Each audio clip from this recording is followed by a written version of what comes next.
Hi, hello, నమస్తే. Welcome to Janata garage kitchen.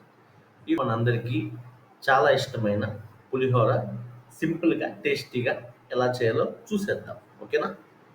ముందుగా వేడి వేడి అన్నంలో కొంచెం ఉప్పు, నిమ్మరసం వేసి కలిపి పక్కన పెట్టేయండి. తరువాత ఒక పాన్ తీసుకొని అందులో ఆయిల్, ఆవాలు, పప్పులు, ఎండుమిర్చి, పచ్చిమిర్చి వేసి బాగా ఒక 2 మినిట్స్ దాకా దోరగా వేగనివ్వండి.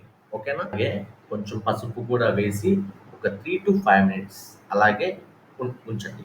మొదట్లో ఉప్పు, నిమ్మరసం వేసి కలుపుకున్న రైస్ ఉంది కదండీ!